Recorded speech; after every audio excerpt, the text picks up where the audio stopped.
जय श्री सद्गुरु देवाय नमः। जय श्री गणपति देवाय नमः। ओम क्रीं कालिकाय नमः। श्री कालिका पुराण 20वां अध्याय चंद्र शाप वर्णम। मार्कंडे जी बोले, संध्या को तपस्या हेतु वहाँ चंद्रभाग पर्वत पर गया देखकर ब्रह्मा ने नितात्मा संक्षितात्मा सब कुछ जानने वाले यानी योगी वेद वेदांग के प्रांगत अपने समीप सुखपूर्वक बैठे हुए अपने पुत्र वशिष्ठ से कहा। ब्रह्मा जी बोले, हे वशिष्ठ, जहाँ यह मनस्विनी संध्या तपस्या हेतु गई हुई है वह कामग्रस्त है, अतः उसे विधि पूर्वक दीक्षा प्रदान करो।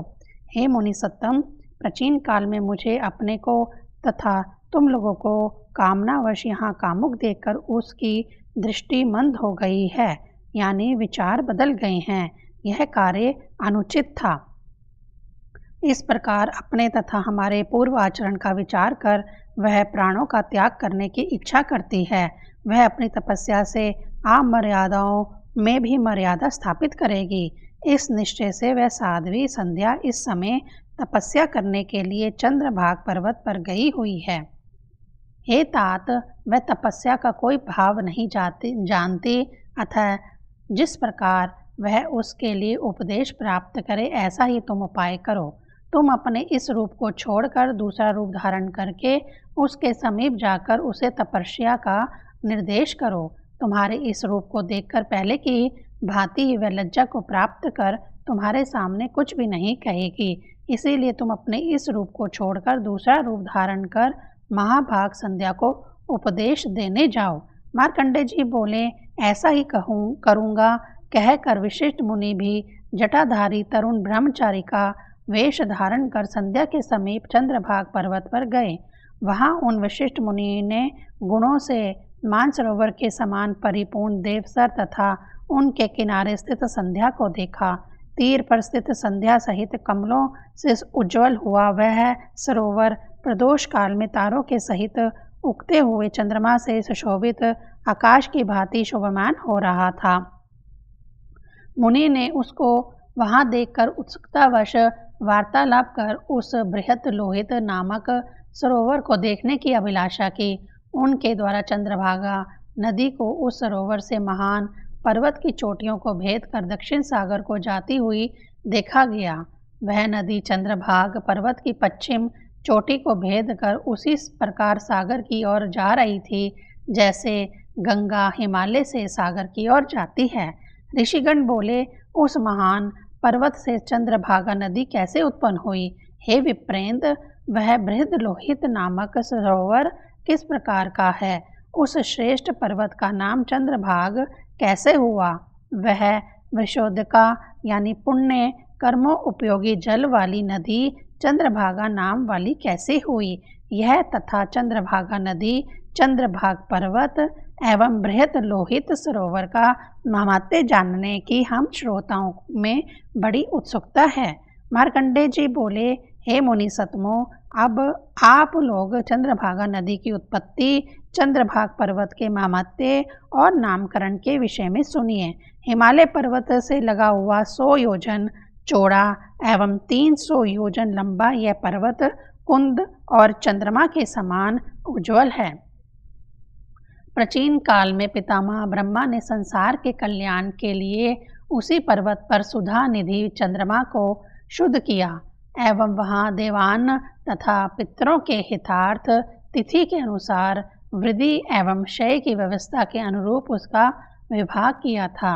हे द्विजसतमो, उस जीमूत पर्वत पर प्राचीन काल में चंद्रमा बांटे गए थे, इसीलिए देवताओं ने इस पर्वत का चंद्रभाग नामकरण किया। ऋषिगण बोले, कमलासन ब्रह्मा ने क्षीर सागर से उत्पन्न अमृत तथा चंद्रमा को यज्ञ भाग हेतु बैठे हुए देवताओं के लिए अन्य हव्य क्यों बनाया? कव्य के इच्छुक पितरों के लिए उसे क्यों कव्य के रूप में निर्धारित किया? तिथि क्षय में विभाजन, वश हानि तथा तिथि वृद्धि के साथ ब्रह्मा गुरु यानी वृद्धि को प्राप्त क्यों होता है? हे ब्राह्मण, सूर्य जैसे अंधकार को दूर कर देता है, उसी प्रकार आप हमारे इस संशय को दूर कीजिए। क्योंकि हे द्विजोत्तमों, इस संशय को दूर करने वाला आपके अतिरिक्त कोई दूसरा नहीं है। मार्कंडेय जी बोले, दक्ष प्रजापति ने प्राचीन काल में अश्वनी आदि नक्षत्र नामा अपनी 27 सुंदरी कन्याएं चंद्रमा को प्रदान की। तब चंद्रमा ने उन सबसे विधि पूर्वक विवाह किया तथा दक्ष प्रजापति की अनुमति से उन्हें अपने निवास स्थान पर ले गए। इसके बाद चंद्रमा उन सभी के साथ प्रेम पूर्वक किंतु रत्नों उत्सव कलाओं से रोहिणी के साथ निवास करता था। वह केवल रोहिणी के साथ रहता तथा उसी के साथ आनंद करता था। चंद्रमा रोहिणी के बिना कुछ भी शांति का अनुभव नहीं करता था। चंद्रमा को उस रोहिणी के प्रति आसक्त देखकर उन सभी कन्याओं ने बहुत से उपायों द्वारा चंद्रमा की सेवा की। लगातार सेवा करने पर भी जब चंद्रमा ने उनके प्रति उचित भाव नहीं किया तो सभी क्रोधित हो गईं। इसके बाद उत्तरा फागुनी, भरणी, कृतिका, आद्रा, माघा, विशाखा, उत्तरा भाद्रपद, ज्येष्ठा तथा उत्तराषाढ़ नाम की ये 9 पत्नियां बहुत अधिक कुपित हो गईं तथा एक साथ चंद्रमा के समीप जाकर बोली। तब चंद्रमा को घेरकर उन्होंने रोहिणी को देखा। वह उनकी बाईं गोद में बैठकर अपने मंडल में रमण की जा रही थी। सब उस सुंदरी रोहिणी को उस अवस्था में देखकर जैसे आहुति पाकर अग्नि जल उठता है, वैसे ही वे क्रोध से जल उठी। तब मघा एवं 3 पूर्वाओं को छोड़कर उत्तरा फागुनी, उत्तराषाढ़, उत्तरा भाद्रपद तथा भरणी, कृतिका ने चंद्रमा की गोद में बैठी हुई रोहिणी को बलपूर्वक पकड़ लिया। हे मूर्खों, तुम्हारे जीवित रहते किसी भी समय सुरती हेतु उत्सुक चंद्रमा भावपूर्वक हम लोगों के पास नहीं आएंगे। अतः बहुतों के कल्याण हेतु हम इसी दुर्बुद्धि को मार डालेंगे। तुम्हारे जैसे ही बहुतों की प्रजनन क्षमता नष्ट करने वाली पापनी झूठी को मारकर कुछ भी पाप नहीं लगेगा। प्राचीन काल में ब्रह्मा जी ने अपने पुत्र से नीति शास्त्र का उपदेश करते हुए जो कहा था उसे हम लोगों ने सुन रखा है। एक दुष्ट कर्म करने वाले की मृत्यु से यदि बहुतों का कल्याण होता है तो उसका वध पुण्यदायक है। सोना चुराने वाला, मदरा पीने वाला, ब्रह्म हत्यारा, गुरु पत्नी गामी, अपने को जो मारे, ऐसों का वध पुण्यदायक होता है। मार्कंडेय जी बोले, उनके इस प्रकार के अभिप्राय को जानकर तथा उनके कर्म को देखकर एवं अति मनोरम रोहिणी नामक प्रिय पत्नी को भयभीत देकर चंद्रमा ने उसके साथ संभोग संबंधी अपने अपराध का विचार कर भयभीत हुई रोहिणी को उनके हाथों से छुड़ा लिया। रोहिणी को छुड़ाकर और भुजाओं में बांध लिया और सब कृतिका आदि सबको पत्नी रोहिणी सहित चंद्रमा ने रोका। तब रोकी जाती हुई उन कृतिका से मघा तक मनस्वी पत्नियों ने रोहिणी को देखते हुए समझौते की बात कही। हे निशापति चंद्रमा, ना तो तुम्हें पाप से लज्जा है न भय। हमको इससे हटाकर आपने सामान्य मनुष्य सा व्यवहार किया है। हमको तो आपने छोड़ दिया, किंतु अब आप इस चरित्र व्रत धारणी भक्तिमान एकमात्र रोहिणी का मूढ़ पुरुषों की भांति क्यों सेवन कर रहे हो? क्या आपको वेद का मूल पहले का सुना हुआ यह धर्म ज्ञात नहीं है कि सत्य पुरुष धर्म विहीन किए गए कर्म की निंदा करते हैं? आप यथोचित रूप से धर्म शास्त्र अनुरूप आचरण करती हुई हम विवाहित पत्नियों का मुख क्यों नहीं देखते हो? हे निशापति, हमने जो दक्ष प्रजापति के धर्म संबंधी शास्त्रार्थ में पिता ब्रह्मा द्वारा प्राचीन काल में नारद के प्रति कहा हुआ सुना है, उसे आप भी सुनो। जो पुरुष अब बहुत सी पत्नियों का स्वामी होकर भी किसी एक स्त्री का विशेष प्रेम पूर्वक उपभोग करता है, वह पाप का भागी और स्त्रीण होता है तथा उसको सनातन आशोच होता है। हे विधो, स्वामी के असंयोजन के कारण स्त्रियों को जो दुख होता है उसके समान अन्य कोई दुख नहीं होता है। जो नीच पुरुष ऋतुमती स्त्री का चौथे दिन शुद्ध होने पर भी उपभोग नहीं करता, वह भ्रूणघाती कहा जाता है। जब तक स्त्री ऋतुमती हो तब तक विशेष सावधानी रखनी चाहिए। उसके संगम में इच्छित होने पर भी आचरण नहीं करना चाहिए। शास्त्र में बहुत पत्नी वालों को पत्नियों के लिए ऋतुकाल जैसा मैथुन नाशक कोई कर्म भी नहीं है, ऐसा बताया गया है। विधि पूर्वक पाणी ग्रहता भार्यों को निरंतर संतुष्ट करना चाहिए। उनके संतुष्ट होने से कल्याण होता है, अन्यथा अकल्याण ही होता है। जिस कुल में पत्नी से पति तथा पति से पत्नी संतुष्ट रहती है, निश्चय ही वहाँ नित्य कल्याण ही होता है। जिस सौभाग्यवती द्वारा सोतों के सेवन से पति का विरोध किया जाता है, वह अगले जन्म में वेश्या होती है। इस लोक में भी आलोचना तथा अधर्म को प्राप्त करती है। न उसके पिता का कुल आनंदित होता है, न पति का। सपत्नी के द्वारा पति के विरुद्ध हो जाने पर जो अत्यधिक दुख होता है, वह उन दोनों के लिए अकल्याणकारी होता है। मार्कंडेय जी बोले, रोहिणी का मैलिन मुख देखकर अत्यंत निष्ठुर चंद्रमा इस प्रकार कहती हुई उन स्त्रियों पर अत्यधिक कुपित हो गया और तब उसकी उग्रता को देखकर भय, शोक एवं लज्जा से व्याकुल होकर प्रत्युत्तर में रोहिणी कुछ भी ना बोली। तब चंद्रमा ने भी क्रुद्ध हो उन स्त्रियों को शाप दिया, जिन कृतिका आदि के द्वारा आप तीनों ने मेरे सन्मुख उग्र एवं तीखे वचन कहे हैं, वे इस लोक में तथा स्वर्ग में भी उग्र और तीक्ष्ण संज्ञा को प्राप्त करेंगी। इसी विधान से ये कृतिका आदि 9 नक्षत्र यात्रा में अनुदिन उपयोगी नहीं होवेंगी। तुम लोगों के देखते हुए पृथ्वी पर जो भी मनुष्य या देवता यात्रा करेंगे, उसी दोष से उनकी यात्रा अभीष्टदायक नहीं होगी।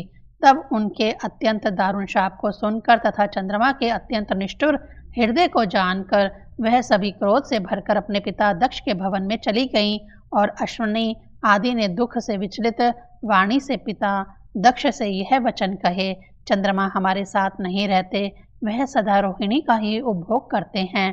हमारे द्वारा सेवा किए जाने पर भी ये हमारा साथ नहीं देते, मानो हम उनके लिए दूसरे की स्त्रियां हों। ना खड़े रहने में, ना विश्राम में, ना सुनने में, रोहिणी के बिना इन्हें किसी प्रकार की शांति प्राप्त नहीं होती है, अर्थात कहीं भी नहीं प्राप्त होती। रोहिणी के समीप रहने पर आपकी लड़कियों को आती देखकर वे अपने नेत्र दूसरी ओर घुमाकर उन्हें नहीं देखते। स्वामी संबंधी उनका अन्य सद्भाव भले ही ना हो, किंतु वे हमारा मुख मात्र भी नहीं देखते। इस संबंध में हमें जो करना उचित हो वह बतलाइए। इस संबंध में हम लोगों द्वारा जब चंद्रमा से अनुरोध किया गया, तब वैसा करने के कारण उन्होंने हमें तीव्र शाप दिया। चंद्रमा ने कहा कि तुम लोग संसार में दारुण और तीक्ष्ण नाम को प्राप्त हो तथा यात्रा के अनुपयुक्त हो जाओ। मार्कंडेय जी बोले, तब पुत्रियों की बात सुनकर दक्ष प्रजापति उनके साथ वहां गए जहां चंद्रमा रोहिणी के साथ स्थित थे। चंद्रमा दूर से ही दक्ष को आता देखकर अपने आसन से उठकर उन महामुनि के पास पहुंचे एवं उनकी वंदना की।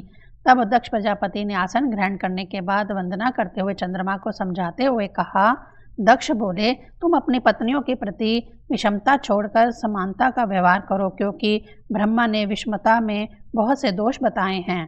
पत्नियां रति संबंधों से पुत्र रूपी फल देने वाली होती हैं, उनसे काम संबंधी अनुबंध होता है।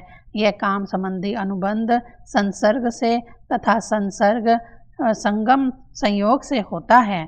संयोग परस्पर ध्यानपूर्वक देखने से होता है, इसलिए तुम अपनी पत्नियों में दृष्टि आदि के द्वारा ध्यान केंद्रित करो।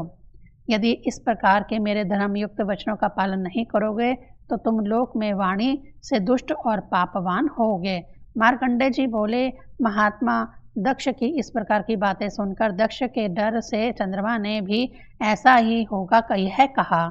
इसके बाद मुनिवर दक्ष प्रजापति अपनी कन्याओं तथा दामाद चंद्रमा के प्रति विचार विमर्श के बाद कृतकृत्य हो अपने स्थान को चले गए। तब दक्ष प्रजापति के चले जाने पर चंद्रमा पूर्ववत रोहिणी के पास जाकर उनके प्रति प्रेम का तथा अन्यों के प्रति उपेक्षा का भाव रखने लगा। वहाँ ही रोहिणी को पाकर वह किन्हीं की ओर देखता नहीं था, रोहिणी के यहाँ ही रहता था। इसलिए वह सब पुनः क्रुद्ध होकर दुखी मन से पिता के यहाँ जाकर उनसे अपना दुर्भाग्य कहा कि चंद्रमा हमारे साथ नहीं रहते, वह सदैव रोहिणी का ही उपभोग करते हैं, वह आपके भी वाक्यों को नहीं मानते, अतः आप मेरे आश्रयदाता होइए। उसी समय मुनिवर दक्ष प्रजापति व्यग्रता एवं क्रोध से युक्त हो उठ खड़े हुए तथा अपने कर्तव्य का ध्यान करते हुए चंद्रमा के समीप गए। तब प्रजापति दक्ष ने चंद्रमा के समीप जाकर यह वचन कहा, तुम विषमता छोड़कर पत्नियों के साथ समता का व्यवहार करो। हे निशापति, यदि मूर्खतावश तुम मेरे इस वचन का पालन नहीं करोगे तब धर्मशास्त्र के अतिक्रमण करता तुझे मैं शाप दूंगा। मार्कंडेय बोले। तब चंद्रमा ने दक्ष के भय से बहुत डर कर उनके सामने वैसा करना पुनः स्वीकार कर लिया। तब चंद्रमा द्वारा अपनी पत्नियों के साथ समान व्यवहार करने की बात पुनः स्वीकार किए ले जाने पर उनसे सहमति ली। दक्ष पुनः अपने स्थान को लौट गए। तब दक्ष प्रजापति के वापस चले जाने पर चंद्रमा पुनः उनके वचनों को भुलाकर रोहिणी के साथ ही अत्यधिक रमण करने लगा तथा सेवा में लगी हुई अश्विनी आदि उन सभी सुंदरियों का भी वह साथ नहीं देता था, अपितु अवज्ञा ही करता था। तब चंद्रमा से उपेक्षित होकर उन सबों ने पिता के समीप पुनः जाकर आर्द्र स्वर से रोते हुए यह वचन कहे, हे मुनि सत्तम, चंद्रमा अब भी आपके वचन को ना मानते हुए और पहले से भी अधिक हमारी अवज्ञा करते हैं, इसीलिए अब उनसे हमें कुछ नहीं करना है। हम अब तपस्विनी बन जाएंगे, आप हमें तपस्या करने का निर्देश दीजिए। हे द्विजोत्तम, हम तपस्या से अपनी आत्मा का शोधन कर अपना शरीर छोड़ देंगी, हम भाग्यहीनों के जीवन का क्या लाभ है। मार्कंडेय जी बोले। तब ऐसा उपयुक्त वचन कहकर वह सभी कृतिका आदि दक्ष की कन्या अपने अपने गालों को हाथ से पकड़कर रोती हुई धरती पर बैठ गईं। उनको इस प्रकार दुख से व्याकुल इंद्रिय तथा अत्यंत दीन मुख वाली देखकर दक्ष क्रोधवश अग्नि की भांति जल उठे। तब कोपावष्ट सुंदर महात्मा दक्ष की नासिका के अग्रभाग से अत्यंत भयानक यक्ष्मा नामक रोग निकला। वह दांतों के कारण भयंकर मुख वाला, कोयले के समान काला, अत्यधिक लंबा, कम बालों वाला, धमनियों से युक्त, दुर्बल, नीचे मुंह किए, हाथ में दंड लिए हुए, श्वास को निरंतर विश्राम देता हुआ, नीचे नेत्र किए हुए, स्त्रियों के संभोग हेतु ललायित दिखाई दे रहा था। तब उसने दक्ष से कहा, हे मुनि, मैं कहाँ निवास करूं अथवा मैं क्या करूं, आप मुझे बताएं, क्योंकि आप महान बुद्धिशाली हैं। तब दक्ष ने उनसे कहा, तुम शीघ्र चंद्रमा के समीप जाओ, तुम अपनी इच्छा अनुसार चंद्रमा में निवास करो तथा नित्य चंद्रमा का भक्षण करने वाले हो। मार्कंडेय जी बोले। वह यक्ष्मा नामक रोग तब उन्हें महामुनि दक्ष के वचनों को सुनकर धीरे धीरे सोम के पास पहुंच गया। तब वह महान रोग जैसे सांप वाल्मीकि में घुसता है, वैसे ही चंद्रमा के पास पहुंचकर तथा उनमें छिद्र अर्थात दोष पाकर उसके हृदय में प्रवेश कर गया। उस भयानक राज यक्ष्मा के हृदय में प्रवेश हो जाने पर चंद्रमा मूर्छित हो गया तथा उसने असहाय तंद्रा को प्राप्त किया। हे द्विजो, उत्पन्न होते ही उस रोग ने सर्वप्रथम द्विज राज चंद्रमा में प्रवेश कर लिया, इसीलिए लोक में उसकी राज यक्ष्मा नाम से प्रसिद्धि हुई। तब जिस प्रकार गर्मी में छोटी नदी क्षय को प्राप्त होती है, उसी प्रकार रोहिणीपति चंद्रमा भी उस यक्ष्मा रोग से ग्रस्त हो दिनों दिन क्षय को प्राप्त होने लगे। इसके बाद चंद्रमा के क्षय होने पर सभी औषधियाँ नष्ट हो गई। औषधियों के नष्ट हो जाने से यज्ञ नहीं हो सकते थे। यज्ञ के अभाव से देवताओं का अन्न पूर्णता नष्ट हो गया, जिससे मेघ नष्ट हो गए और उससे वर्षा नहीं हुई। हे द्विजोत्तमों, वृष्टि के अभाव से प्राणियों का भोजन नष्ट हो गया तथा समस्त लोग अकाल की विपत्ति में पड़ गए। दुर्भिक्ष की विपत्ति वश प्राणियों के दान धर्म आदि कुछ भी नहीं होते थे। तब सारी प्रजा सत्व से हीन हो लोभग्रस्त चित्त वाली हो गई। वह कुकर्मरत हो पाप मात्र ही करने लगे। तब इन भावों को देखकर इंद्र के सहित दसों दिक्पाल, अन्य देवगण, सागर और ग्रह सभी अत्यधिक क्षुब्ध हो उठे। तब संपूर्ण जगत को दास्यों से पीड़ित देखकर इंद्र को आगे कर सभी देवता ब्रह्मा के समीप गए। तब देवगण देवादिदेव लोकपति सृष्टा ब्रह्मा के निकट पहुंचकर उन्हें यथा योग्य प्रणाम करके बैठ गए। अपने राज्य का शत्रुओं द्वारा हरण कर लिए जाने से पराजित हुए कि भांति मैलिन मुख यानी उदास उन सब देवों को देखकर लोक पितामह ब्रह्मा ने गुरु बृहस्पति, इंद्र और अग्निदेव को सम्मुख लक्ष्य को संबोधित कर पूछा। ब्रह्मा बोले, हे देवगण, तुम सबका स्वागत है। तुम सब किस हेतु पधारे हो? मैं तुम्हें दुख से पीड़ित और मैलिन देख रहा हूँ। तुम सब बिना किसी बाधा और भय के सर्वत्र इच्छानुसार गमन करने वाले हो। तुम्हें अपने अपने क्षेत्र में नियोजित करने के बाद भी मैं आज क्यों दुखी देख रहा हूँ? जो भी तुम्हारे दुख का बीज उत्पन्न हुआ हो या जो भी बाधा पहुँचा रहा हो, वह सब विस्तार से बताओ तथा उसका समाधान भी सुनो। मार्कंडेय जी बोले, तब वृद्ध श्रवा इंद्र, देवगुरु तथा लोकपाल अग्नि ने उन आत्मभू ब्रह्मा से देवताओं के दुख का कारण कहा। देवगण बोले, हे जगतकर्ता, जिस हेतु हम सब आपके यहाँ आए हैं या हमारे दुख का जो बीज है जिससे हम मैलिन शोभा वाले हो रहे हैं, वह सब सुनिए। हे पितामह, अब संसार में कहीं यज्ञ नहीं होते, निर्भय रहने वाली प्रजा भी आधारहीन हो क्षय को प्राप्त हो गई है।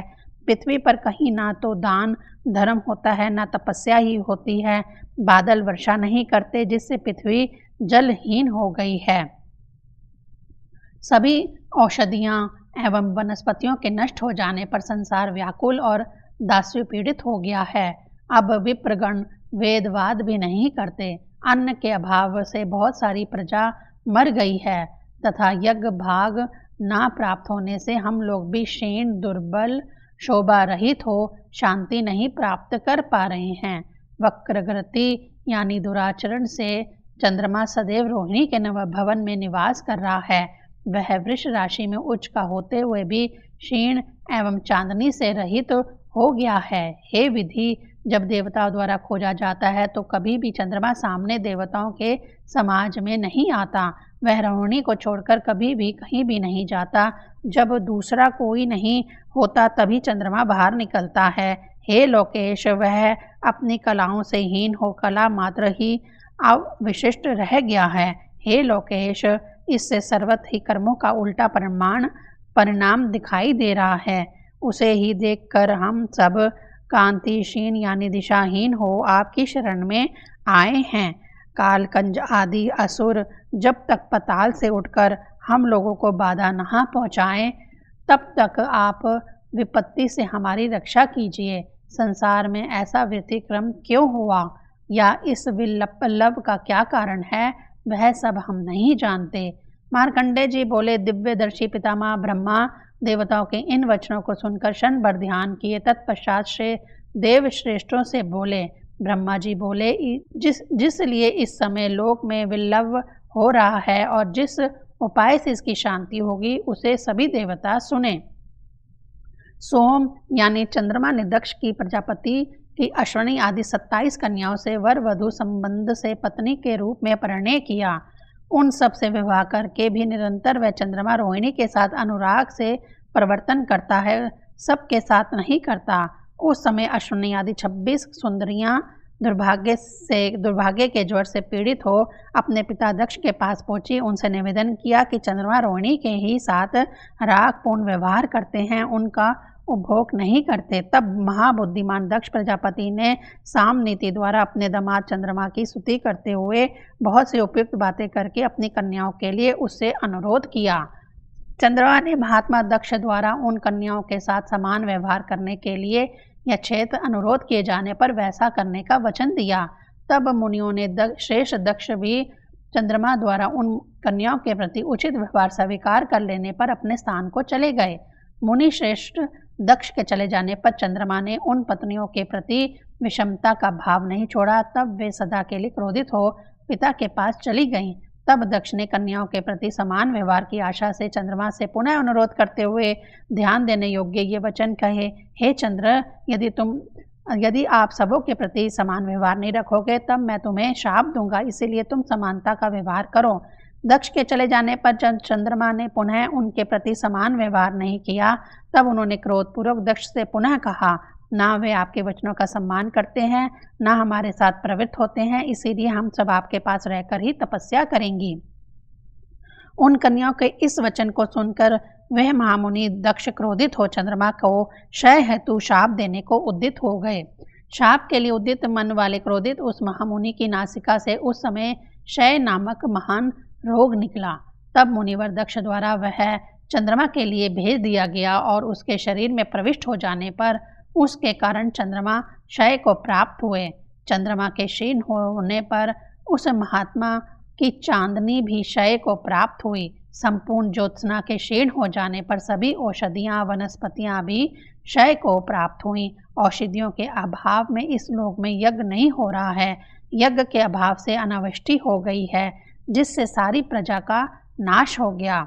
यज्ञ भाग यानी हवश्य के उपभोग की हीनता से आप लोगों में दुर्बलता तथा इंद्रिय विकार उत्पन्न हुए।